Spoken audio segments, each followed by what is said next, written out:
selalu berusaha menyimpan sesuatu yang bisa membawa manfaat, baik untuk dirinya, untuk anak cucunya, maupun untuk keluarganya, untuk masa kini dan masa depannya.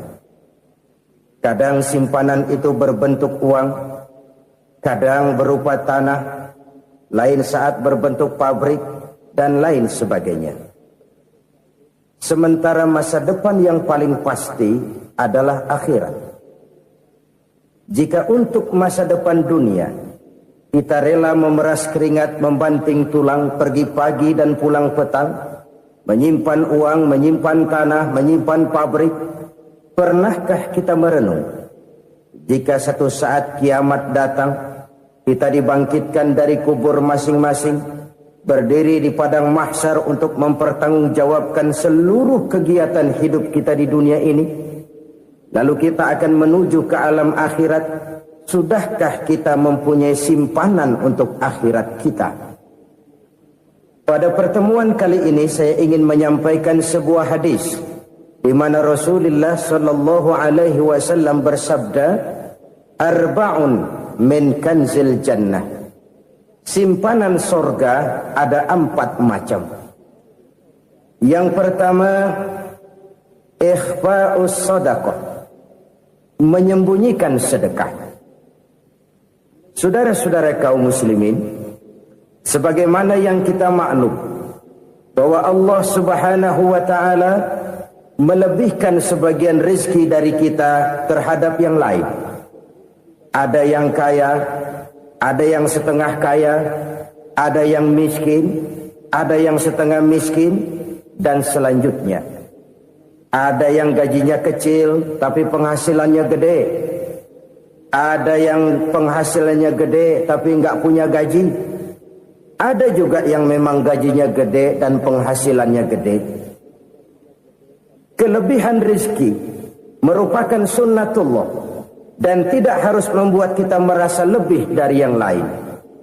Bahkan sebaliknya, kelebihan itu harus membuat kita ringan tangan untuk menolong mereka yang memang memerlukan pertolongan. Kalau saudara diberikan ilmu, maka pertanyaan akhirat cuma satu: ilmumu kau amalkan untuk apa? Kalau saudara diberikan umur yang panjang, pengadilan akhirat juga bertanya satu: umurmu kau habiskan di mana? Tapi kalau saudara diberikan harta, pengadilan akhirat akan bertanya dua: hartamu kau dapat dari mana? Kau belanjakan kemana? Dari mananya ditanya, dan kemananya juga ditanya. Oleh karena kita akan dimintakan pertanggungan jawab, maka amanah yang bernama harta ini harus kita gunakan dengan sebaik-baiknya. Ada penggunaan yang merupakan kewajiban, itu zakat namanya. Ada penggunaan yang sewaktu-waktu, itu infak namanya. Ada yang lebih sewaktu-waktu lagi, dan itu sedekah namanya. Zakat dia terikat oleh haul dan nisab, oleh putaran batas waktu dan ukuran dari harta itu sendiri. Sedangkan infak terikat oleh situasi dan kondisi perekonomian seseorang. Sedangkan sedekah tidak terikat dengan apapun. Dalam kondisi seperti apapun kita bisa melakukan sedekah dengan yang terkecil sekalipun. Sampai-sampai Rasulullah sallallahu alaihi wasallam mengajarkan, la tahqiranna minal ma'rufi syai'an walau an talqa akhaka biwajhin talik. Atau ada hadis, tabassumuka fi wajhi akhika laka shadaqah. Senyumanmu kepada temanmu adalah sedekah. Jadi untuk melakukan sedekah tidak harus dalam berbentuk uang. Dengan ilmu kita bisa sedekah, dengan tenaga kita bisa bersedekah, dengan pikiran kita bisa bersedekah, bahkan senyum kepada teman itu pun sedekah. Jadi kalau sedekah dengan uang memang belum punya uang, nyengir aja banyakin. Itu asal pada tempatnya, jangan lalu ketemu tiang listrik cengengesan. Tentu tidak pada tempatnya dan tidak wajar. Nah, sedekah yang paling dicintai Allah adalah sedekah yang disembunyikan. Artinya, jauh dari sifat riya.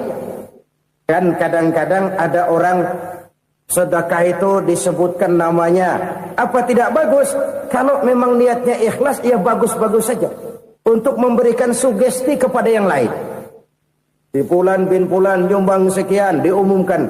Boleh kalau niatnya untuk memberikan rangsangan kepada yang lain supaya dia menyumbang lebih besar dari orang tadi. Tapi kalau itu mendatangkan riya, maka sedekah yang paling dicintai Allah adalah sedekah yang disembunyikan. Tangan kiri saja tidak tahu apa yang diberikan oleh tangan kanan. Sedekah yang dilakukan dengan ikhlas akan merupakan perbendaharaan surga, tersembunyi dari pandangan orang lain, tidak seorang pun tahu. Karena memang sikap yang baik adalah melupakan kebaikan dan mengingat kesalahan. Itu salah satu ciri orang bahagia. Orang yang selalu mengingat kesalahannya dan berusaha melupakan segala kebaikannya. Kalau dia akan berada kebaikan, dia tidak bisa ikut, dia merasa rugi karena dia merasa belum pernah berbuat baik. Tapi kalau akan melakukan kesalahan baru, dia ingat kesalahan yang sudah-sudah, sehingga terhalang baginya untuk melakukan satu kesalahan baru. Demikianlah saudara-saudara, bahwa Allah melebihkan rizki sebagian kita dari yang lain, agar terjadi tolong-menolong dalam kehidupan ini. Jadi kesenjangan yang nature, kesenjangan yang alami, itu sunnatullah. Ada yang kaya, ada yang miskin, ada yang kelas menengah. Nah, kenapa lalu sekarang kita berusaha mengentaskan kemiskinan? Oleh karena adanya kesenjangan struktural. Kalau yang kaya bisa semakin kaya, kenapa yang miskin tidak bisa naik jadi ikut sedikit kaya? Sebab pada dasarnya Islam adalah agama yang sejak turunnya sudah berupaya memerangi kemiskinan. Bahkan dikatakan kemiskinan itu mendekatkan kepada kekufuran. Orang kalau miskin udah dekat banget sama kafir.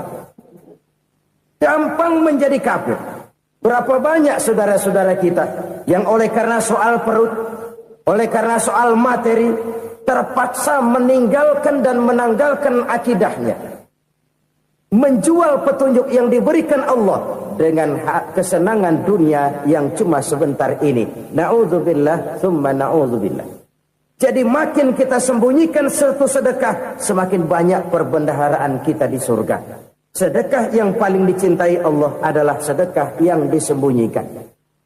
Malahan ada seorang sufi, dia punya kebiasaan kalau pergi sholat Jumat dia bawa uang, itu uang dia taruh di bawah tikar masjid.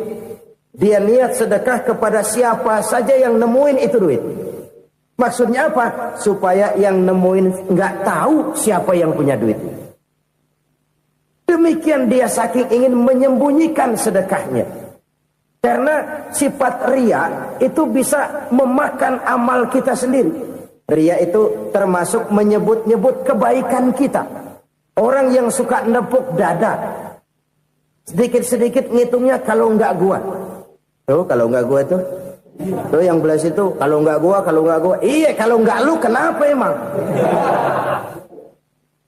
Orang yang suka menepuk jasad. Terus biasanya memang begitu saudara-saudara.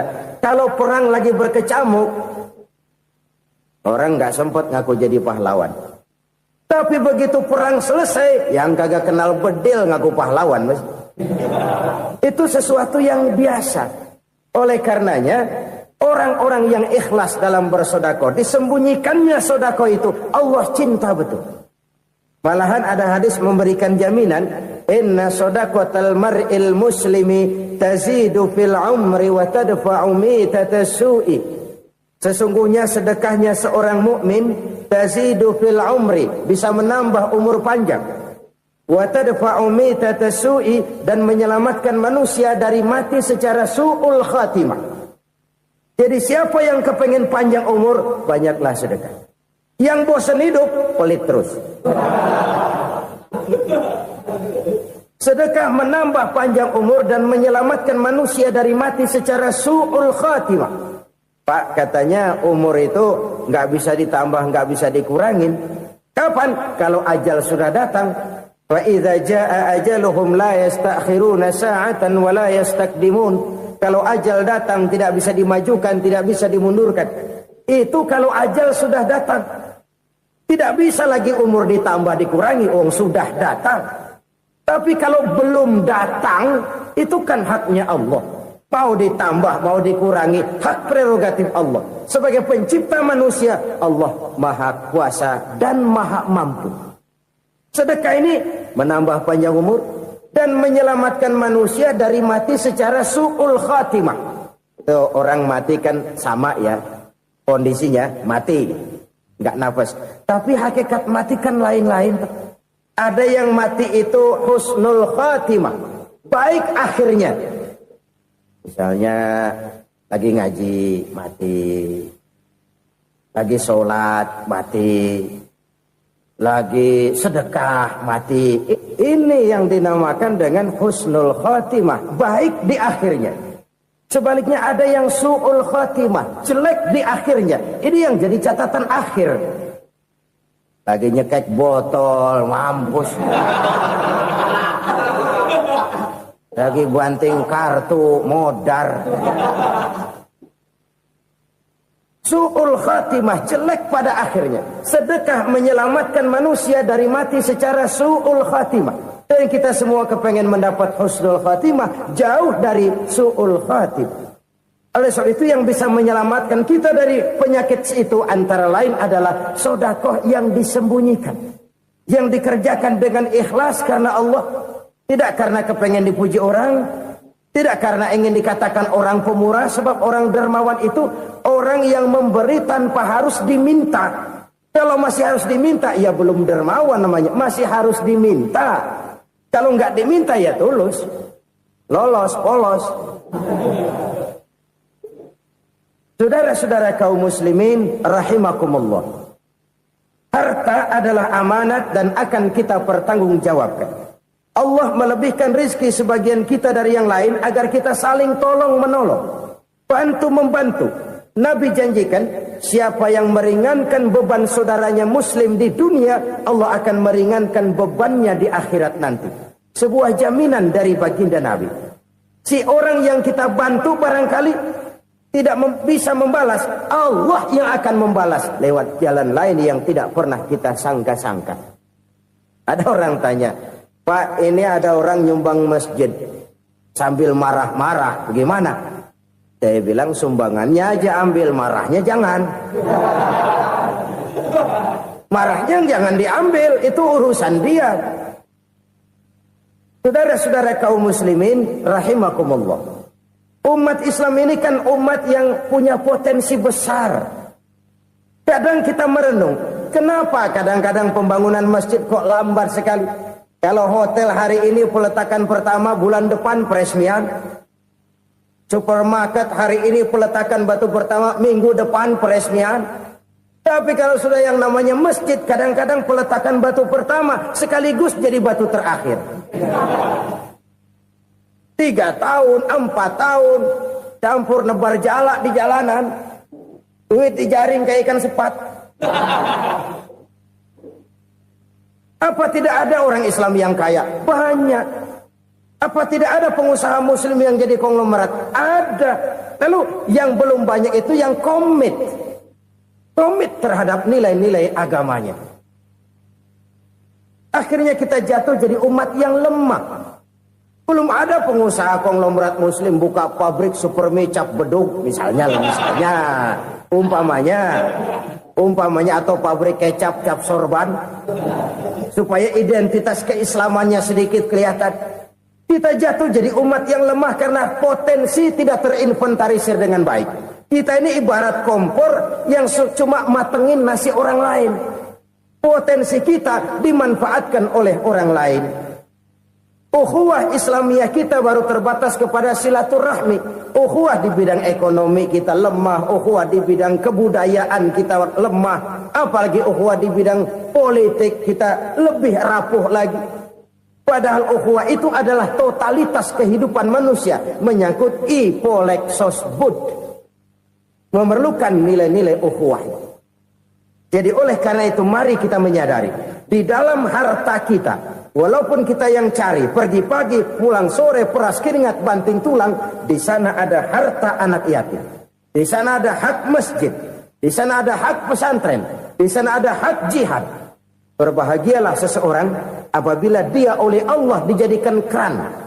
Keran itu menyimpan air, tapi tidak untuk dirinya, tapi disalurkannya kepada mereka yang memang memerlukannya. Saudara-saudara kaum muslimin rahimakumullah, ini yang pertama. Jadi perbendaharaan surga adalah menyembunyikan sedekah. Orang lain nggak tahu, kita pun nggak pernah ngitung-ngitung. Kita anggap lewat begitu saja, padahal itu deposit akhirat. Satu. Yang kedua, perbendaharaan surga itu apa? Wa kitmanul musibah, menyembunyikan kesulitan.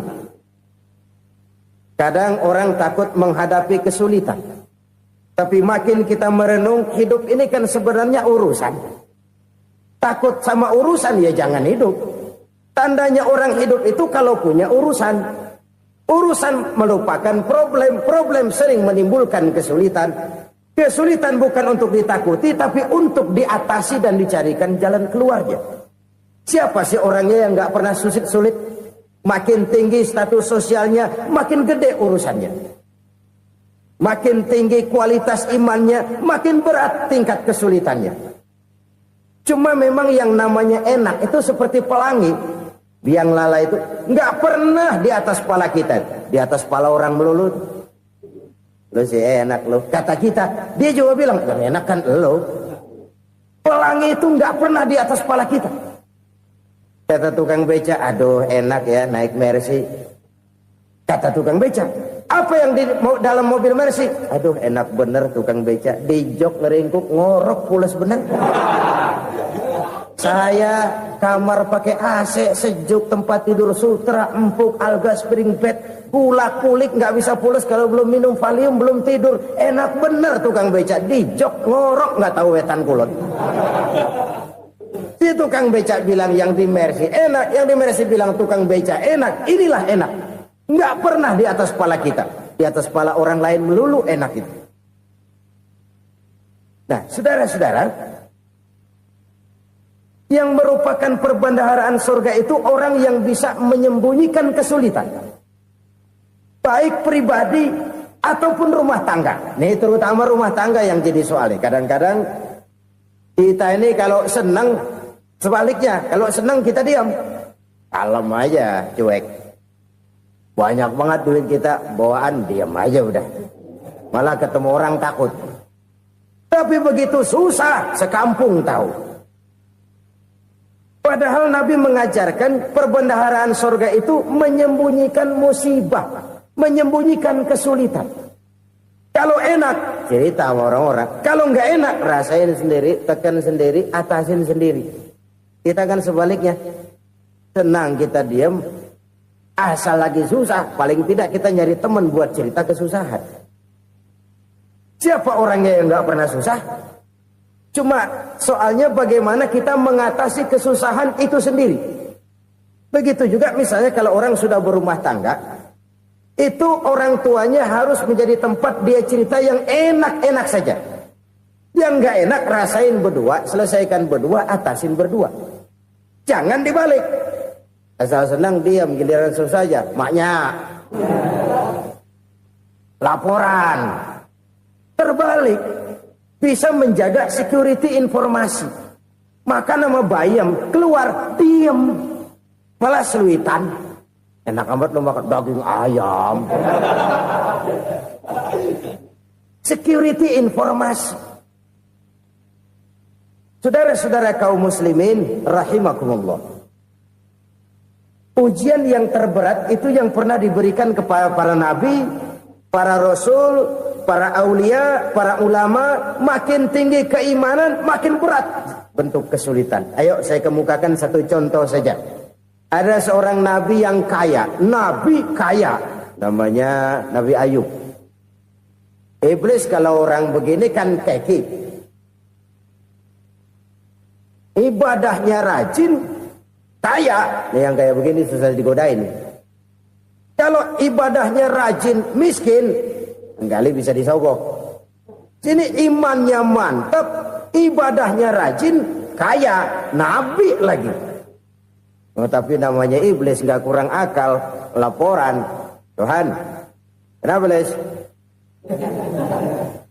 Ya ini bahasa saya, bahasa Qurannya sih nggak gitu. Itu hambamu yang namanya Ayub, dia rajin ibadah cuma karena dikasih kaya aja. Coba kasih miskin dia, berhenti dia sembahyang. Ah, kamu bisa aja. Saya tahu Ayub itu hambaku yang ikhlas. Saya buktiin Tuhan, silahkan.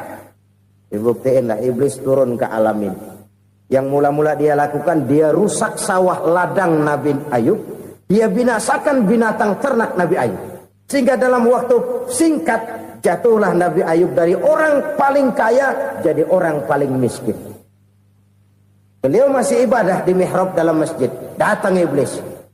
Saudara Ayub, ya, lagi ngapain? Ibadah.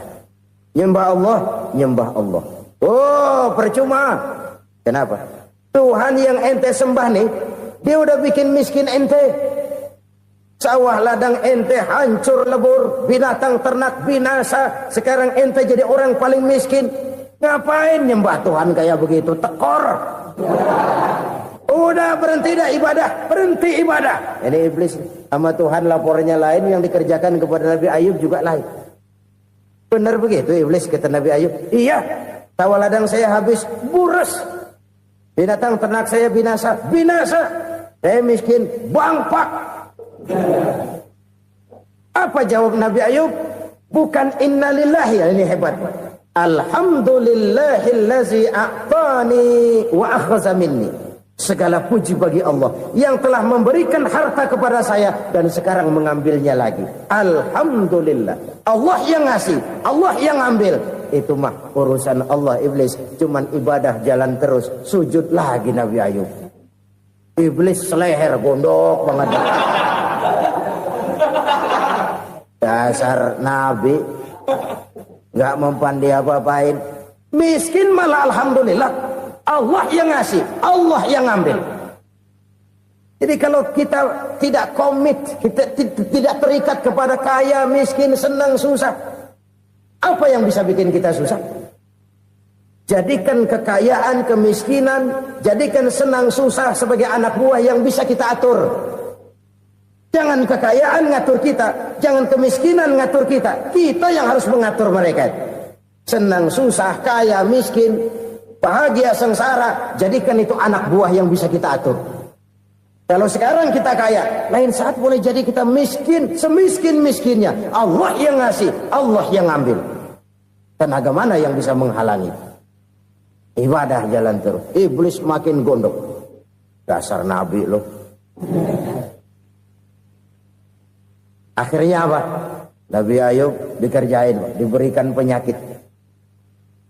Demikian fatal penyakitnya. Bayangin, udah miskin sakit. Masya Allah. Miskin sakit. Sakitnya nggak lama, kira-kira 16 tahun. Istrinya 3, 2 mental minta ceraiin. Ngerawatin laki bengek begini. Senang belum tentu, susah udah pasti nih. Cerai aja, cerai dah. Cerai. Tinggal satu Siti Rahmah yang setia menemani beliau.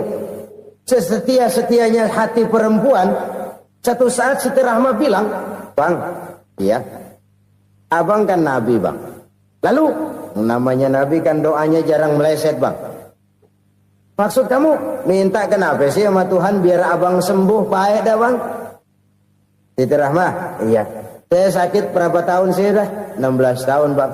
Sebelum ini saya sehat berapa tahun? Ya kira-kira 60 tahun bang. Nah coba ente banding-bandingin Rahmah. Saya dikasih sehat 60 tahun. Dikasih sakit 16 tahun. Sudah nggak sabar. Mau doa kepada Allah minta sembuh. Saya malu. Malu kepada Allah. Diuji dengan yang luar biasa seperti ini. Tidak mengganggu stabilitas kehambaannya. Dia tetap menghamba kepada Allah subhanahu wa ta'ala. Saudara-saudara kaum muslimin rahimakumullah. Kunci menghadapi kesulitan itu apa? Allah jelaskan dalam satu ayat, wa basyiris sabirin alladzina iza asabathum musibah qalu inna lillahi wa inna ilaihi raji'un. Gembirakan orang-orang yang sabar Siapa mereka itu? Yang apabila mendapat musibah mereka kembali kepada keyakinan dasar. Segalanya dari Allah dan segalanya akan kembali kepada Allah. Ini konsepsi dasar dari sikap muslim dalam menghadapi berbagai kesulitan. Segalanya dari Allah, segalanya akan kembali kepada Allah. Kalau ini sudah kondisi dasarnya, maka kita akan lapang menghadapi kenyataan bagaimanapun pahitnya. Apakah itu namanya miskin, apakah itu namanya sakit, bahkan maut sekalipun. Maut sekalipun. Segalanya dari Allah, segalanya akan kembali kepada Allah. Ini sikap hidup, bukan sekedar ucapan. Kita kadang-kadang menjadikannya sebagai ucapan.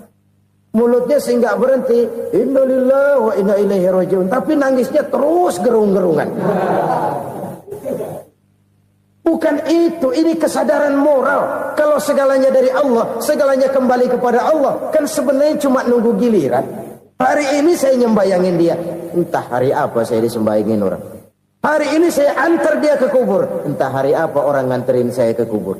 Hari ini saya tahlilkan dia, entah nanti kapan orang tahlilkan saya. Segalanya dari Allah, segalanya akan kembali juga kepada Allah. Oleh sebab itu saudara-saudara, kesulitan bukan untuk ditakuti. Kesulitan justru untuk diatasi, dicarikan jalan keluarnya. Dan tidak ada orang yang tidak pernah mendapat kesulitan. Tidak ada. Semakin tinggi status sosial, semakin tinggi kualitas keimanan, semakin besar juga tingkat kesulitan. Hanya saja bagaimana cara kita mengatasinya. Dan Al-Quran menyatakan, inna ma'al usri yusra. Di balik kesulitan itu pasti ada kemudahan. Roda itu berputar. Karena itu Rasulullah sallallahu alaihi wasallam mengingatkan kepada kita, ta'arraf ilallahi firraha ya'rifka fisyiddah. Ingatlah kepada Allah di waktu kamu senang, supaya Allah ingat kepada kamu di waktu kamu susah. Kalau waktu senang kita ingat kepada Allah, kita susah, Allah tidak akan meninggalkan kita. Tapi kalau waktu senang kita jauh dari Allah, sujud tidak sempat, dengan masjid jauh, ketika senang kita lupakan Allah. Nanti begitu kita susah, Allah lupakan kita. Dan itu menyakitkan. Oleh karena itu orang-orang tua kita dulu bilang, kalau lagi sehat ingat-ingat, lu bakal sakit nanti. Kalau lagi kaya ingat-ingat, satu saat kita bakal jatuh miskin. Bahkan kalau lagi muda ingat-ingat kita bakal tua. Dan yang terpenting, kalau lagi hidup ingat-ingat kita bakal mati. Saudara-saudara kaum muslimin rahimakumullah. Jadi yang kedua yang merupakan perbendaharaan surga, menyembunyikan musibah. Saudara-saudara kaum muslimin rahimakumullah. Hal ketiga yang merupakan perbendaharaan surga adalah wasilatur rahmi. Orang yang suka bersilaturahmi. Sebagaimana yang kita maklum bahwa manusia adalah makhluk yang disebut zon politika. Makhluk sosial yang tidak mungkin hidup sendiri-sendiri. Betapa dan siapapun kita memerlukan orang lain. Bodoh betul manusia kalau tinggal di tengah masyarakat tapi tidak mau bermasyarakat. Merasa hebat sendiri, pinter sendiri, gagah sendiri, kaya sendiri. Mungkin kalau mati juga ngubur sendiri. Jangankan kita di sini, di sorga saja Nabi Adam waktu sendirian bengong melulu, ngondar mandir. Allah tegur dam sepi dam. Ya ini kalau bahasa saya. Iya Tuhan, sepi ini nggak ada coret-corekan pisan ini. Diciptakan Siti Hawa, baru anteng Nabi Adam. Itu di surga. Cobalah. Umpamanya saudara tinggal di Jakarta nih. Kayak bener. Apaan aja di Jakarta punya saudara dah. Jembatan Semanggi ambil. Monas, Buntel bawa pulang. Hotel-hotel ambil semua. Cuman tinggal di Jakarta sendirian, apa enaknya? Betapa dan siapapun kita perlu orang lain. Tidak ada seorang pun yang bisa memenuhi kebutuhan hidupnya secara sendiri-sendiri. Nah, Islam telah menyelamatkan manusia dari ras diskriminasi. Mengikat manusia dengan persaudaraan yang berlandaskan kepada akidah. Karena itu dianjurkan bersilaturahmi. Bahkan Nabi menyatakan, man arada ayyubsata lahu fi rizqihi wa yunsa'a fi atharihi falyasil rahimah. Siapa yang kepengen diluaskan rezekinya dan dipanjangkan usianya, banyaklah ia bersilaturahmi. Siapa yang kepengen dimudahkan rezekinya, hendaknya ia banyak bersilaturahmi. Kalau banyak teman, kesulitan kan paling tidak ada tempat cerita. Udah susah, sendirian kita pikirin diri, nggak ada tempat tukar pikiran. Cepet banget sama bengek. Dilawan sendiri. Nah, secara makro kita bisa berkata, tidak mungkin ada kemenangan kalau tidak ada kekuatan. Tidak ada kekuatan kalau tidak ada kesatuan dan persatuan. Tidak mungkin ada kesatuan dan persatuan tanpa semangat silaturahmi. Kalau umat Islam mau menang, dia harus kuat. Kalau umat Islam mau kuat, dia harus bersatu. Kalau umat Islam mau bersatu, dia harus membudayakan silaturahmi ini. Bahkan sampai-sampai kata Nabi, kalau bisa cari nilai tambah. Apa? Silman qata'ak. Bersilaturahmilah kau kepada orang yang marah denganmu. Masya Allah, indahnya ajaran agama kita. Orang yang marah pun kepada kita, kata Nabi, kalau bisa bersilaturahmilah kepadanya, kepada orang yang marah itu. Di situ nilai tambah. Cuman jujur nih hadis, ngucapinnya gampang, ngamalinnya yang berat banget. Orang marah sama kita, kita disuruh silaturahmi, ada apa malu? Lu marah, ada gua marahan lagi. Tunggu pikirin. Saudara-saudara kaum muslimin rahimakumullah. Tapi ini yang diajarkan, bahkan ini yang dicontohkan oleh baginda Rasul. Bagaimana begitu mudah? Misalnya satu saat Abu Jahal ini ngatur strategi bagaimana bikin Muhammad celaka. Dia gali lubang di depan tempat tidurnya. Dia tutupin daun korma. Terus dia panggil seseorang, ke sini. Kasih tahu Muhammad, pamannya sakit keras, minta ditengokin. Berangkat orang ini ke sana. Muhammad, labbaik. Pamanmu sakit keras, dia minta ditengokin. Baik, saya akan datang menjenguk beliau. Berangkatlah Nabi ke rumah Abu Jahal tanpa prasangka apapun. Abu Jahal udah pasang setil, selimut 3 rangkap setengah dipakai. Persis kayak orang meriang. Tapi sembari ngintip dari balik selimut. Begitu Muhammad buka pintu, nah, masuk perangkap nih. Muhammad jalan menuju tempat pembaringan. Makin lama makin dekat, makin lama makin dekat. Makin dekat ke lubang yang dipasang oleh Abu Jahal itu. Dalam hati Abu Jahal, terus dah jatuh, mampus dah lo ini. Mampus lo hari ini nih. Apa yang terjadi? Malaikat Jibril datang. Muhammad, pamanmu cuma pura-pura sakit. Di depan tempat tidurnya ada lubang perangkap supaya kamu jatuh ke situ. Sudah, kamu pulang. Balik kanan Nabi. Sudah hampir jatuh ke lubang, balik kanan, pulang. Bayangin kecewanya Abu Jahal. Muhammad dikit lagi, Muhammad dikit lagi. Enggak paman, saya pulang aja. Emosi bangun dari tempat tidur, enggak sadar kalau lagi pura-pura sakit. Lompat ngejar Nabi, dia lupa dengan lubang yang dia gali. Serak, nyemplung sendiri ke dalam lubang.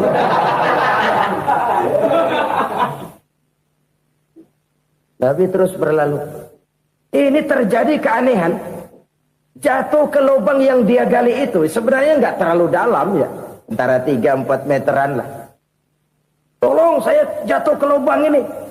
Datanglah pelayan-pelayannya itu. Angkat saya dari sini. Oh, yang ngulurin tambang. Satu gulung, belum juga nyampe itu tambah. Kurang, beli lagi ke warung. Sambung, ulur lagi, nggak juga bisa sampai. Wah, ini kerjaan Muhammad ini. Tolong, siapa salah seorang kamu ke rumah Muhammad, kasih tahu encangnya kecebur. Minta ditolongin. Sampaikan kepada Rasul. Kenapa? Pamanmu jatuh ke lubang, Muhammad minta tolong diangkatin. Tambang udah nyambung-nyambung nggak nyampe juga. Ya, nanti saya datang, saya tolong. Coba. Nyata-nyata orang berniat jahat mau mencelakakan dia. Datang dia menolong. Ini yang disebut air tuba dibalas air susu ya ini. Bukan sebaliknya. Air tuba dibalas air susu. Paman, kecebur ya? Iya Muhammad, tolong ini. Pegang tangan saya. Nabi ulurkan tangannya. Nyampe. Dipegang oleh Abu Jahal. Diangkat ke atas. Sampai atas. Apa kata Abu Jahal? Sihirmu memang hebat Muhammad. Udah ditolongin dikata sihir. Yang enak kita kemplang kan itu orang begitu. Urusan apa? Tapi inilah akhlak. Kalau bisa kamu bersilaturahmilah dengan orang yang marah kepadamu sekalipun. Orang marah kita tetap baik. So, kalau kita berbuat baik sama orang yang memang baik, rasanya sih biasa-biasa aja. Orang baik kita baik lagi, ya draw aja, belum ada nilai tambah di situ. Baru ada nilai tambah kalau kita bisa berbuat baik kepada orang yang nyakitin kita. Itu namanya kita setingkat di atas dia. Dia sakitin kita, kita berbuat baik sama dia. Dia pelit sama kita, kita baik sama dia. Dia marahin kita, kita deketin dia. Di situ kita punya nilai tambah. Jadi siapa yang ingin diluaskan rezekinya kata Nabi dan dipanjangkan umurnya, hendaklah ia banyak-banyak bersilaturahmi. Sederhana sebenarnya silaturahmi. Tapi silaturahmi membangkitkan semangat kesatuan dan persatuan. Kesatuan dan persatuan melahirkan kekuatan.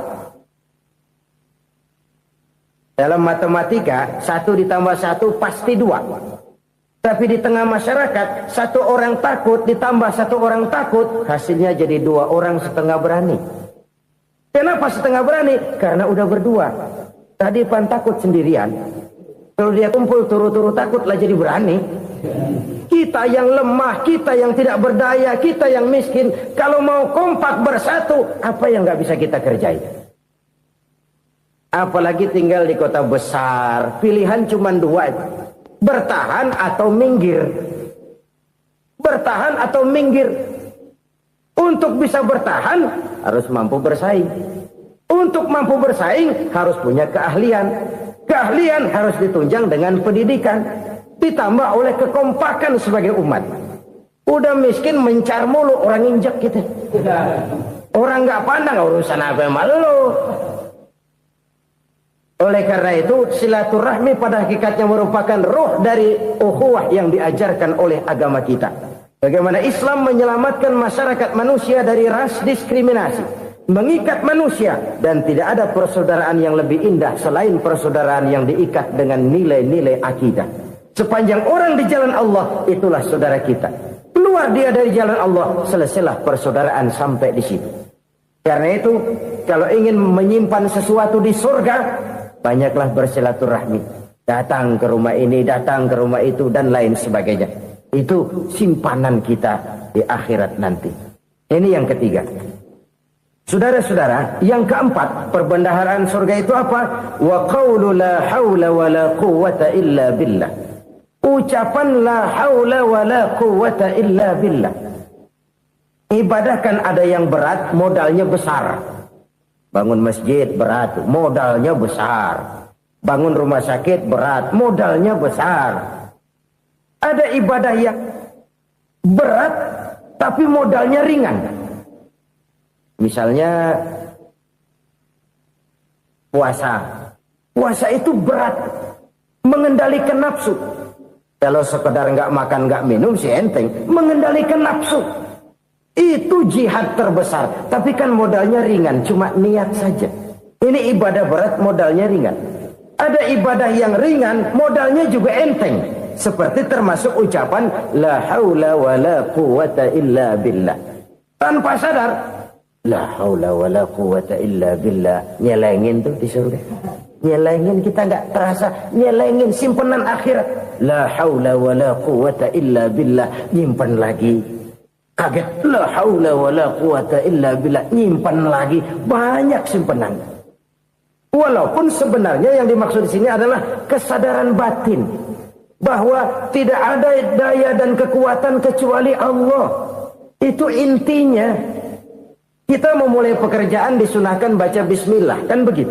Apa itu? Kesadaran moral.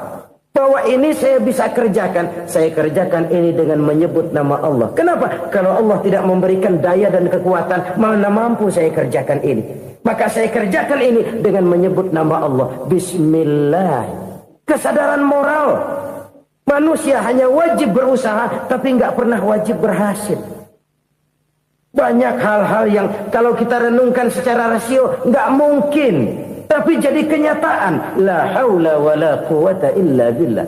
Tidak ada daya dan kekuatan kecuali bagi Allah semata-mata. Kesadaran moral akan kelemahan dan keterbatasan makhluk bernama manusia. Kadang kita kagum dengan otak, tapi kita sering lupa sama yang bikin otak. Padahal bagaimanapun hebatnya otak, yang bikin otak pasti lebih hebat dari otak. Nggak percaya, silahkan otak-otakan. Inilah kecenderungan. Kita kagum dengan pesawat-pesawat mutakhir, bukan main, besi gede banget terbang itu. Alangkah hebatnya. Lalu apa yang bikin otak tidak lebih hebat dari itu semua? Kita puji laut, apa yang bikin laut tidak lebih hebat dari laut itu? La haula wa la quwata illa billah. Tidak ada daya dan kekuatan kecuali Allah. Apa yang bisa kita lakukan kalau tidak karena daya dan kemampuan yang diberikan oleh Allah kepada kita? Lahirlah sikap tawadu, rendah hati, tidak melonjak menjadi angkuh dan sombong, sadar akan kelemahan dan keterbatasan diri. Sebagai makhluk yang diciptakan oleh Allah Subhanahu wa ta'ala. Jadi satu sisi ini ucapan yang berpahala, la haula, jadi wiridan. Pada sisi lain ini kesadaran moral, sikap mental, kesadaran batin, bahwa yang punya daya dan kekuatan itu cuma Allah. Kita nggak pantas untuk sombong, sebab sombong itu pakaiannya Allah. Kita nggak sedang pakai pakaian Allah, kegedean. Dan makin kita renungi, makin terbentur. Apa sih yang bisa kita sombongin? Kita mau sombong apa? Kaya? Pintar? Itu kan semua relatif. Di atas langit masih ada langit lagi. Jadi oleh karenanya, marilah kita menyadari. Manusia hanya wajib berusaha, tapi tidak pernah wajib berhasil. Yang berusaha saja tidak wajib berhasil, apalagi yang tidak berusaha. Islam bukan agama orang pemalas yang selesai sholat lalu ngelohom, nggelenggem ayem-ayem. Tapi Islam bukan agama orang sombong yang setelah berusaha lalu tidak memerlukan Allah. Kita bisa saja bikin proyeksi, tahun sekian kita bakal panen besar menurut perhitungan otak. Tapi ada kejadian lain. Apa? Tikus ngambek.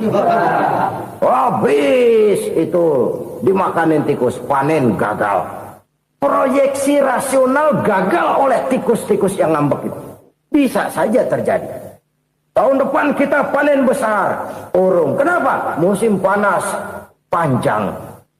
Dan sekarang ini koran-koran bikin berita musim mengalami penyelewengan. Bukan cuma manusia yang nyeleweng sekarang. Musim pakai nyeleweng. Mestinya kan musim hujan udah selesai. Masih hujan-hujan juga. Musim. Nah sekarang kita boleh bikin proyeksi. Kita bakal panen besar. Tahu-tahu musim panas panjang.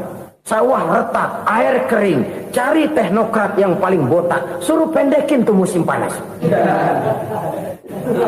La haula wa la quwata illa billah. Inilah kesadaran moral. Saudara, saya teringat satu saat ada seorang konglomerat. Umurnya ya kira-kira 70-an. Satu saat dia ditanya oleh wartawan, "Pak, umur Bapak berapa sih?" "Ya paling 10 tahun." 10 tahun? 10 tahun?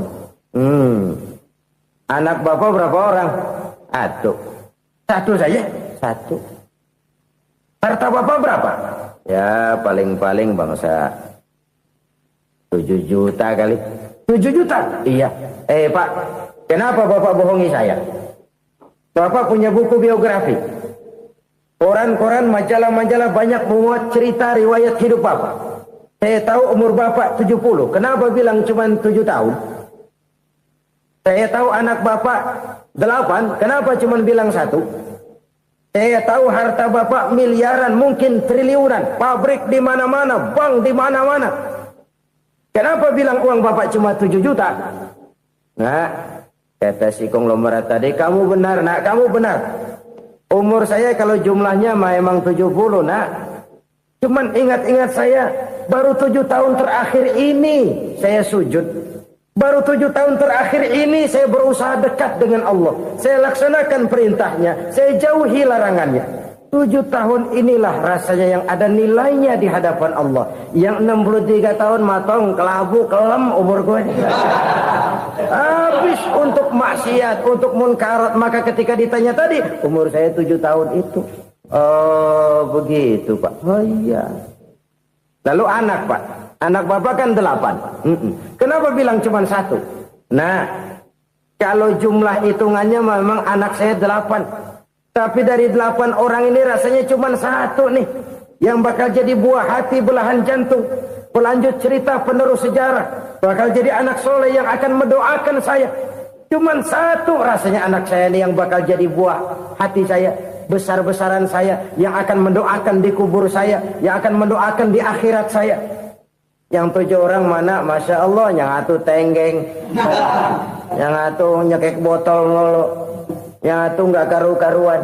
Makanya saya bilang 1 anak saya yang akan bisa mendoakan saya. Oh begitu Pak. Iya. Nah harta Pak, harta bapak kan triliunan, pabrik bapak di mana-mana, uang bapak hampir di tiap bank-bank besar. Kenapa bilang cuma 7 juta? Betul kau nak. Harta saya kalau jumlahnya memang miliaran, triliunan mungkin. Tapi yang saya ingat baru 7 juta tuh yang saya belanjakan di jalan Allah. Saya nyumbang masjid, saya santuni yatim piatu, saya bantu pembangunan pesantren, saya bantu pembangunan rumah sakit Islam. Itu yang akan saya bawa pulang ke akhirat, yang 7 juta itu. Yang triliunan itu nanti akan direbutkan oleh anak-anak saya sebagai waris saya. Jadi harta saya 7 juta itu yang bakal nemenin saya di akhirat. Yang akan saya bawa pulang jadi teman saya. Saudara-saudara kaum muslimin, jangan-jangan orang tua itu adalah kita-kita ini. Jangan-jangan kita-kita ini adalah orang tua itu. Jangan-jangan itu potret dari diri kita masing-masing. Dari sekian umur yang diberikan Allah, berapa tahun yang ada nilainya di hadapan Allah? Dari sekian anak-anak yang merupakan amanah, berapa yang akan mendoakan kita sebagai orang tuanya menjadi anak soleh? Dari sekian banyak harta yang diberikan Allah, berapa yang akan kita bawa pulang menghadapnya nanti, yang kita belanjakan di jalan Allah? Ini sebuah potret kehidupan. Karena itu kita kembali kepada la haula wa la quwwata illa billah. Kita wajib berusaha, kita wajib berikhtiar. Selebihnya, segala daya dan kekuatan hanya milik Allah saja semata-mata. Satu kesadaran batin dari setiap pribadi muslim. Setelah ia berusaha dan berikhtiar, ia menyerahkannya kepada Allah Subhanahu wa ta'ala. Jadi, satu sisi ini merupakan wiridan ucapan yang mengandung pahala. Pada sisi lain, ini merupakan sikap batin dari seorang muslim di dalam ia menghadapi realitas kehidupan ini. Saudara-saudara kaum muslimin, rahimakumullah. Kalau ini kita jadikan satu basis kehidupan, maka ini akan menyelamatkan manusia dari kemungkinan tergelincir menjadi orang yang lupa diri dan lupa darat. Sebab itu Imamul Ghazali berpesan, jadidis safinah fa innal bahra amiq wa khuziz zad fa inna safara ba'id wa khaffifil hamla fa innal hamla sadid. Perbarui selalu kapalmu karena lautan sangat dalam. Bawa bekal yang banyak karena perjalanan ini sangat jauh. Ringankan beban karena kebanyakan beban akan menyakitkan. Alangkah indah kalimat ini, alangkah dalam makna yang terkandung di sana. Perbarui selalu kapalmu karena lautan sangat dalam. Apa artinya ini? Jaga mentalmu baik-baik. Pelihara imanmu baik-baik karena hidup penuh cobaan seperti lautan. Kita kalau berlayar di lautan kan kadang-kadang tenang, angin bertiup sepoi-sepoi basah. Jika malam datang, bintang gemintang bertabur menghias cakrawala. Rembulan memantulkan sinarnya dengan indah. Dalam keadaan begitu berlayar enak. Tapi lain saat, ombak menggunung, halilintar menyambar, angin topan bertiup. Berapa banyak sudah saudara-saudara kita yang tenggelam di lautan dunia. Tanpa sadar bahwa dia belum sampai kepada pantai yang akan dituju. Berapa banyak sudah saudara-saudara kita yang tenggelam di lautan dunia ini tanpa sempat bangkit lagi. Dia menyangka sudah sampai kepada tujuannya. Hati-hati kapal jangan sampai bocor karena lautan sangat dalam. Iman ini jaga baik-baik karena hidup penuh dengan ujian. Wa khuzizat fa inna safara ba'id. Bawa bekal yang banyak karena perjalanan sangat jauh. Saudara mau ke Bandung, bawa duit. Saudara mau ke Surabaya, banyakkan lagi duitnya. Saudara mau ke Mekah, gepokan, iketan tuh duit nggak lembaran lagi. Makin jauh perjalanan, makin banyak bekal yang harus kita bawa. Kalau saudara dari Jakarta mau ke Surabaya, kagak bawa duit berangkat juga, itu sih bukan berani namanya, nekat. Sampai Surabaya belum tentu, sengsara di jalan udah pasti. Kenapa? Nggak bawa bekal berangkat. Sama juga kita nih, misalnya belum sempat sembahyang, mati. Waduh, berani banget orang. Belum punya bekal, mati. Sengsara di jalan. Atau bekal tidak cukup. Dari Jakarta saudara mau ke Surabaya, bawa duit 500 perak. Paling jauh Cikampek nyampenya itu. Paling jauh itu. Antara jauhnya perjalanan dengan bekal yang saudara bawa tidak seimbang. Hidup ini perjalanan panjang. A walking tour. Dimulai dari alam arwah. Sebelum jasad diciptakan, roh diciptakan lebih dulu. Dari situ pindah ke alam rahim. Dari alam rahim pindah ke alam dunia. Dari alam dunia pindah ke alam barzah. Baru menuju akhirat. Satu perjalanan panjang. Kalau bekal tidak bawa, sengsara di jalan. Bawa bekal yang banyak karena perjalanan ini sangat jauh. Wa khaffifil hamla, ringankan beban karena beban itu cuma akan menyulitkan. Kalau bekal itu sih keperluan, tapi beban nggak kita perluin, cuma ngeberat-beratin. Apa ini beban? Dosa. Kecurangan, kebatilan, kezoliman, ketidakadilan, kesewenang-wenangan. Itu akan jadi beban kita di akhirat. Alangkah celakanya, perjalanan panjang, bekal tidak bawa, beban kelewat banyak. Alamat sengsara di jalan. Pahala tidak ada, dosa berlipat ganda. Na'udzubillah, summa na'udzubillah. Kalau kita rangkum nasihat Al-Ghazali dengan kisah si konglomerat tadi, kita akan mengambil kesimpulan. Pertama, bekal terbaik dalam menghadapi gejolak kehidupan ini tidak lain adalah iman. Yang kedua, pahala dan dosa. Dua hal kontroversial. Pahala adalah bekal, dosa adalah beban. Tapi kita sekarang kan tidak begitu terangsang kepada yang abstrak. Orang berlomba mencari yang konkret-konkret saja. Yang real. Kalau memang dosa, benjol dong. Kira-kira begitu. Kira-kira begitu. Persis orang Yahudi dulu. Orang Yahudi itu kan pernah minta kepada Nabi Musa. Ya Musa lan nu'mina laka hatta narallaha jahrah. Musa, kami nggak bakal mau beriman kepada Allah kalau belum kami lihat Allah ada nongkrong di depan kami. Kalau memang Tuhan ada, taruh dong di depan kami. Mau yang konkret-konkret saja. Kalau memang dosa, benjol dong. Kalau memang pahala, berasa dong. Orang terangsang kepada yang real, yang konkret-konkret saja. Karena itu, untuk mengejar dosa, orang mau bayar. Tapi untuk mengejar pahala, walaupun tidak bayar, orang segan. Ini yang dikatakan oleh Nabi, kamu mengharapkan ke surga, tapi kamu berat melaksanakan sesuatu yang bisa membawa kamu ke surga. Kamu ingin jauh dari neraka, tapi tiap saat kamu lakukan perbuatan-perbuatan yang justru menjerumuskan kamu ke neraka. Idda'aitum an-najata minan nar wa ramaitum fiha anfusakum. Kamu ingin selamat dari neraka, tapi kamu lemparkan diri kamu ke neraka. Kamu ingin masuk surga, tapi berat sekali kamu melakukan perbuatan-perbuatan yang bisa menyampaikan kamu di surga.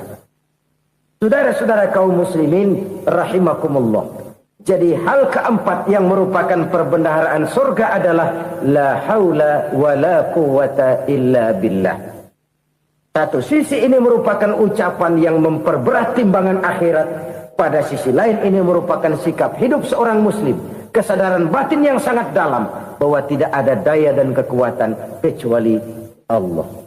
Dan itu kita simbolkan pada saat memulai pekerjaan dengan Bismillah. Dengan menyebut nama Allah. Satu kesadaran moral. Saya hanya bisa melakukan ini karena diberikan daya dan kekuatan oleh Allah. Lahirlah sikap tawadu, rendah hati, tidak melonjak menjadi angkuh dan sombong. Saudara-saudara, sampai sini dulu jumpa kita kali ini. Semoga 4 perbendaharaan surga ini dapat kita lakukan, yang kelak akan merupakan bekal kita di kemudian hari nanti. Amin ya rabbal alamin. Bapak-bapak, ibu-ibu, saudara-saudara kaum muslimin rahimakumullah. Di dalam kehidupan kita sebagai seorang muslim, minimal 5 kali dalam sehari semalam kita mendengar seruan untuk mendirikan solat yang disebut azan. Ada kalimat menarik di dalam kalimat azan itu, yakni seruan hayya 'alal falah, marilah menuju kepada keberuntungan, marilah meraih kemenangan. Seruan ini adalah kecenderungan dari setiap manusia, apapun warna kulitnya. Artinya, setiap orang dalam hidup selalu ingin meraih dan mencari kemenangan. Kemenangan akan melahirkan kepuasan batin, dan kepuasan batin memberikan kebahagiaan. Sedangkan kekalahan melahirkan penderitaan batin, dan penderitaan batin menjerumuskan seseorang di dalam berbagai bentuk kerugian. Jikalau inilah seruan azan, maka masalahnya ialah apa yang menyebabkan kita meraih kemenangan. Al-Quranul Karim memberikan tuntunan dan ajaran kepada kita bahwa orang-orang yang memperoleh kemenangan itu tidak lain adalah orang-orang yang bertakwa. Hanyalah mereka yang bertakwa kepada Allah Subhanahu wa ta'ala pada akhirnya akan tampil sebagai pemenang. Lalu siapa orang yang bertakwa itu? Dijelaskan dalam awal-awal Al-Baqarah, orang yang bertakwa yang akan meraih kemenangan. Pertama, alladzina yu'minuna bil ghaib, yaitu orang-orang yang beriman kepada yang gaib. Percaya bahwa ada alam yang gaib, alam yang abstrak, alam yang tidak bisa dijangkau oleh salah satu daripada panca indera kita. Mereka percaya dan beriman kepada adanya malaikat, beriman kepada adanya iblis dan jin, beriman kepada adanya alam kubur, beriman kepada adanya alam mahsyar, beriman kepada adanya alam akhirat, beriman kepada adanya surga dan neraka.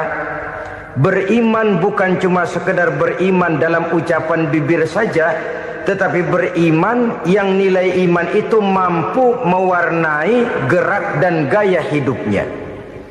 Iman yang meresap sampai ke tulang sumsum, kemudian memberikan dampak positif di dalam kehidupan manusia.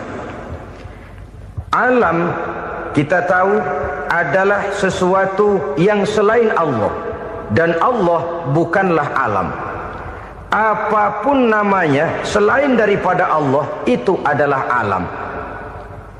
Alam pada hakikatnya terbagi menjadi 2. Ada alam syahadah, alam nyata, alam konkret, alam yang bisa dijangkau oleh salah satu indera kita.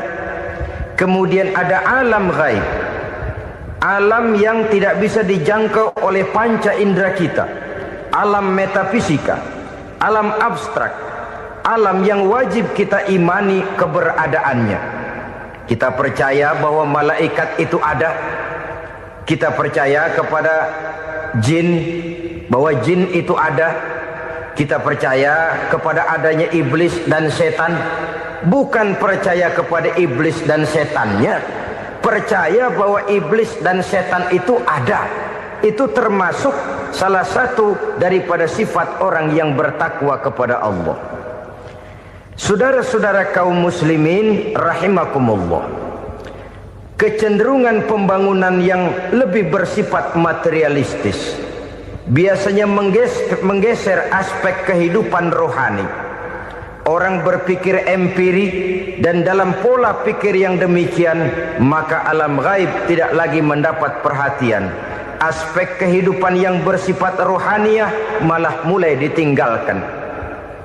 Akibatnya terjadilah kepincangan di dalam kehidupan kita. Pernah ada satu pengalaman pribadi dalam perjalanan kembali ke tanah air.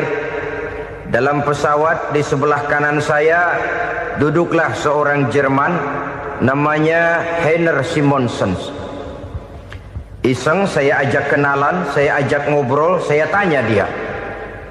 Saya bilang, Mas Heiner ini, kalau pesawat yang kita tumpangi ini jatuh ke bawah, kira-kira apa yang bakal terjadi, Mas? Dia bilang, kita semua akan mati. Begitu? Iya. Oke. Apa itu mati? Tanya saya. Dia bilang, untuk tahu apa itu mati, kita harus tahu lebih dahulu apa itu hidup. Saya pikir nih bule bisa ngomong juga. Baiklah kata saya. Apa hidup menurut Anda itu? Oh, hidup itu dia bilang, kalau seluruh anggota badan kita bekerja secara normal, paru-paru memompa darah secara normal, jantung berdetak secara normal, sel-sel tubuh bekerja secara fit, dan organisme tubuh hanya mau bekerja secara normal, dia bilang, kalau kita memberi makan yang cukup, menu yang teratur, dan gizi yang lengkap. Saya bilang, kesimpulannya apa, Ner? Dia jawab, hidup adalah dari tangan ke mulut. Life is from the hand to the mouth, kata dia. Hidup adalah dari tangan ke mulut. Jadi masalah hidup tidak lebih daripada masalah isi perut. Orang pergi pagi, pulang sore, peras keringat, banting tulang, perut yang dibelain. Saya bilang, you are wrong. Sampean salah, Ner. Kamu orang Islam bukan? Bukan. Pantas. Kenapa saya salah? Dia bilang. Ya jelas salah. Salahnya di mana? Kamu ini manusia. Kalau hidup cuma dari tangan ke mulut, saya bilang, kambing di kampung saya juga begitu pikirannya, Ner. Itu kambing di kampung saya, asal perutnya kenyang, sudah hidup dia. Perkara besok bagaimana, lusa prospeknya macam mana, bulan depan ada apa, kambing nggak pernah mikir. Di kampung saya kambing juga pikirannya begitu. Kamu Kristen ya? Tadinya. Loh kok tadinya, lalu apa sekarang kamu ini? Dia bilang, sekarang saya netral. Saya tidak beragama, tapi saya percaya kepada Tuhan sebagai pencipta alam. Saya ingat benar dia bilang, I haven't any religious, but I believe to God as the creator of the world. Kenapa bisa netral begitu, Ner? Habis saya bingung katanya. Islam bilang Islam baik, Kristen bilang Kristen baik, Hindu Buddha bilang Hindu Buddha baik, semua agama baik. Saya netral sekalian, nggak beragama. Yang penting saya percaya kepada Tuhan. Saya bilang, Ner, kamu ini kayak orang mau beli celana, lalu bingung. Yang satu bilang Levi's bagus, yang satu bilang Blue Jean hebat, yang satu bilang Wool England hebat. Celana ini hebat, celana itu bagus, celana ini hebat. Semua celana bagus, kamu bingung. Akhirnya netral, tidak pakai celana. Itu juga salah. Saya pikir-pikir, kemudian saya melihat bahwa dua pola berpikir Henner ini nampaknya sudah mulai menggejala di lingkungan masyarakat bangsa kita. Disadari atau tidak, secara jujur kita harus berkata, dua pola pemikiran Henner ini mulai berkembang di tengah masyarakat bangsa kita. Pertama, pola pikir materialisme. Hidup adalah dari tangan ke mulut. Masalah hidup tidak lebih masalah isi perut. Itu yang perlu dibela, dan disitulah arti kehidupan. Pergi pagi, pulang sore, peras keringat, banting tulang untuk mempertahankan perut. Kalau sudah kemari cara orang berpikir, maka buat apa percaya kepada yang gaib? Untuk apa sholat? Untuk apa puasa? Untuk apa zakat? Untuk apa menghadiri majelis taklim? Tanpa kepercayaan kepada yang gaib, hidup berjalan menurut alur empiris dan materialis. Kalau sudah ke sana cara orang berpikir, biasanya orang lalu cenderung menghalalkan segala cara. Hanyalah orang yang percaya bahwa akhirat ada. Hanyalah orang yang percaya bahwa alam kubur itu ada. Hanyalah orang yang percaya bahwa malaikat itu ada, hidupnya akan lebih terarah dan terkendali. Karena kepercayaan kepada yang gaib, yang merupakan fase daripada kehidupan setelah hidup yang sekarang ini, mewarnai gerak pribadi seseorang di dalam dia melakukan kegiatan hidupnya. Pola berpikir materialisme, disadari atau tidak, mulai menggejala di lingkungan masyarakat bangsa kita. Hidup tidak lebih dari urusan tangan ke mulut, mulut ke tangan, tangan ke mulut. Asal perut sudah kenyang, hiduplah sudah. Perkara bagaimana prospek hari yang akan datang, bagaimana akhirat, tidak jadi persoalan. Ini yang oleh Nabi diperingatkan, ad-dunya sijnul mu'min wa jannatul kafir. Dunia adalah penjara bagi orang beriman dan surga bagi orang kafir. Dulu di zaman Belanda hadis ini pernah disalah tafsirkan, disalah artikan, digunakan sebagai senjata untuk mengkebiri dan membuat impoten umat Islam. Sudahlah umat Islam gak usah macam-macam, kata Belanda. Dunia ini kan penjara buat orang Islam, surga buat orang kafir. Di penjara jangan bertingkah.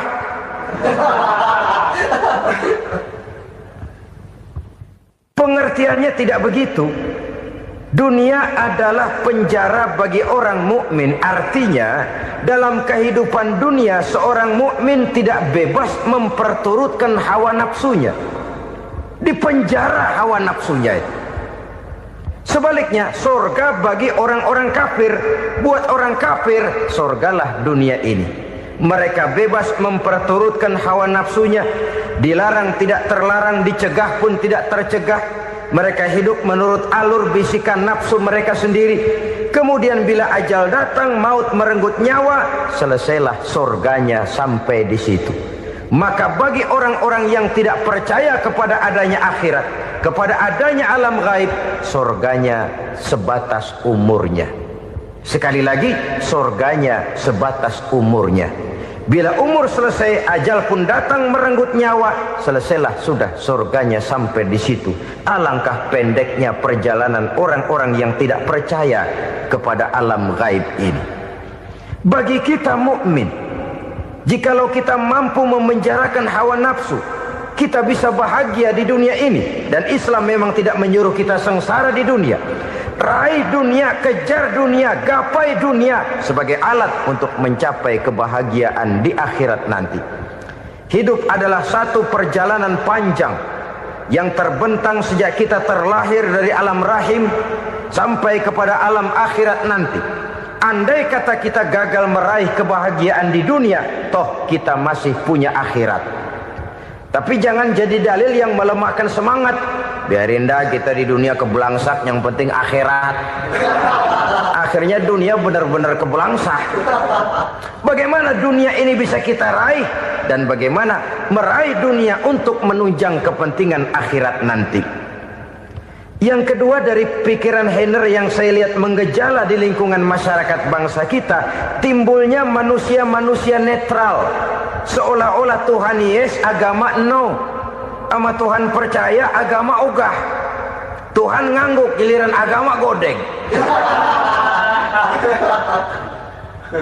Padahal hampir dalam setiap ayat dalam Quran kata-kata amanu biasanya bergandeng dengan wa amilus sholihat, iman dan amal soleh.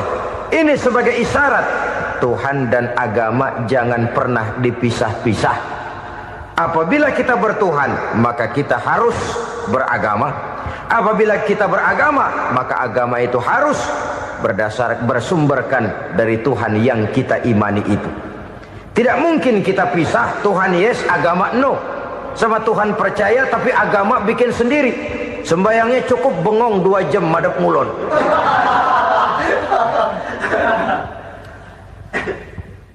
Saudara-saudara kaum muslimin rahimakumullah.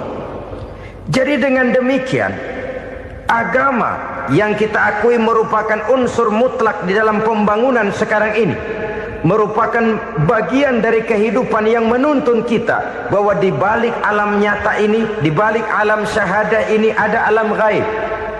Dan mudabbir, murabbi, yang mengatur, yang menguasai, yang memelihara baik dia alam nyata, baik dia alam gaib, tidak lain adalah Allah Subhanahu wa taala. Di sana ada satu super power, satu maha kekuatan yang kita perlu bersandar kepadanya. Sebagai makhluk nyata yang hidup di alam nyata, berbuatlah secara nyata sebagaimana harusnya kita berbuat. Karena Islam jelas bukan agamanya orang pemalas. Islam jelas bukan agamanya orang yang mengajarkan setelah selesai sholat boleh duduk, nggelenggem ayam-ayam, ndelohom, menghitung bintang di langit sambil menunggu keajaiban. Tidak. Islam adalah agama yang mengajarkan apabila sholat sudah selesai kamu kerjakan, bertebaranlah di permukaan bumi, cari karunia Tuhanmu. Jangan hidup berpangku tangan menunggu keajaiban. Karena hidup bukan undian. Jangan berharap untung besar tanpa mau peras keringat. Tapi di sebalik itu toh kita juga harus yakin bahwa di sisi usaha nyata yang kita lakukan ada satu super power, satu maha kekuatan gaib yang menentukan berhasil dan tidaknya usaha kita. Kepercayaan kepada hal semacam inilah yang mendorong kita untuk mempunyai sandaran vertikal, agar jikalau usaha ini berhasil, kita tidak lupa diri dan lupa daratan. Jikalau usaha ini gagal, kita tidak putus asa dan buruk sangka, tidak cupik pandangan dan sempit hati, tapi mampu melihat persoalan dengan kacamata putih sambil husnuzon kepada Allah Subhanahu wa ta'ala. Kita percaya malaikat itu ada. Ada yang namanya raqib dan atid, mengawasi gerak hidup kita sampai kepada gerak hati kita. Ini memberikan sugesti agar kita berhati-hati. Tidak sejengkal tanah pun kita bisa berlindung dari pengawasan raqib dan atid. Ada munkar nakir yang akan menyoal kita di alam kubur. Ada malaikat Malik, penjaga neraka. Ada malaikat Ridwan yang menjaga surga. Kita percaya kepada adanya jin, kita percaya kepada adanya setan, iblis. Percaya kepada adanya, bukan mempercayai si setan, si iblis lalu menjadikannya sebagai teman. Tidak. Percaya bahwa mereka itu ada dan merupakan makhluk Allah yang gaib, yang diciptakan Allah Azza wa Jalla. Kepercayaan kepada alam gaib memberikan motivasi terhadap gerak lahir manusia, sehingga dengan motivasi kepercayaan kepada yang gaib, gerak lahir jadi lebih terarah, jadi lebih terpelihara. Pernah seseorang bertanya, "Pak, apakah adanya akhirat bisa dibuktikan secara ilmiah?" Saya bilang tidak bisa, tidak bisa. Kenapa? Karena yang berangkat nggak pernah pulang kembali lagi. Kalau dia pulang kemari bisa kita tanya bagaimana enak di sono. Cuma secara moral saya katakan, lebih beruntung orang yang percaya kepada akhirat daripada yang tidak. Sekarang saudara percaya akhirat ada, lalu saudara baik-baik di dunia, sholat, puasa, zakat, menolong orang lain, menebarkan kebajikan. Saudara mati. Andai kata akhirat tidak ada, toh dalam hidup saudara sudah berbuat baik. paling tidak nama saudara akan dikenang sebagai orang baik. Sebaliknya, saudara percaya, kata saya, bahwa akhirat tidak ada, lalu hidup semau-maunya, tenggelam dalam maksiat dan munkarat, menentang Allah, tidak mau ruku dan sujud. Lalu saudara mati, kemudian akhirat ada. Ayo, mau apa? Bekal tidak punya. Jadi secara moral lebih beruntung orang yang percaya kepada adanya akhirat daripada yang tidak percaya. Dan itu alam gaib yang tidak bisa dibuktikan secara eksakt. Jangankan untuk membuktikan seperti itu, dalam kehidupan sehari-hari saja yang kita rasakan tidak selalu berbentuk toh. Angin, bagaimana sih bentuknya angin? Kita tidak tahu. Merah, buktinya kalau dikerok merah. Yang merah itu kulit, yang kulit kita bukan anginnya. Sakit, rasa sakit itu ada, tapi bagaimana bentuk sakit kita nggak pernah tahu. Kalau kita makan cabai pedas, bagaimana bentuk pedas itu tidak ada, tapi rasa ada. Bentuk pedas hijau, cabainya bukan pedasnya. Tidak semua yang kita rasakan bisa kita gambarkan dalam bentuk yang konkret. Oleh karena itu, sekali lagi bahwa kepercayaan kepada alam yang gaib mampu memberikan satu sugesti yang menata kehidupan seseorang lebih lurus, lebih terarah, dan lebih terkendali. Maka wajar kalau kepercayaan kepada yang gaib mengantarkan seseorang untuk meraih kemenangan. Kenapa? Dia percaya kepada yang gaib, bahwa akhirat ada, bahwa alam kubur ada, bahwa pertanggungan jawab itu ada. Maka dia lalu tidak hidup saenae udele dewe, itu loh. Tidak hidup menurut seleranya sendiri, terarah, teratur. Ini cirinya yang pertama. Orang bertakwa yang akan meraih kemenangan, mereka beriman, mereka percaya kepada yang gaib. Bahkan hal-hal konkret saja selalu berangkat dari yang gaib. Saudara-saudara, para remaja, para pemuda sekarang ini tidak pernah tahu toh siapa yang akan jadi teman hidup saudara. Kita bisa saja ngerancang, mentargetkan, tapi toh akhirnya yang namanya jodoh bukan kekuasaan kita. Rezeki di luar kemampuan kita. Begitu juga ajal. Maut, jodoh, ajal adalah contoh-contoh konkret bahwa pada akhirnya yang gaiblah yang menentukan. Bertahun-tahun ngelancong, emang jodoh seret, nggak jadi.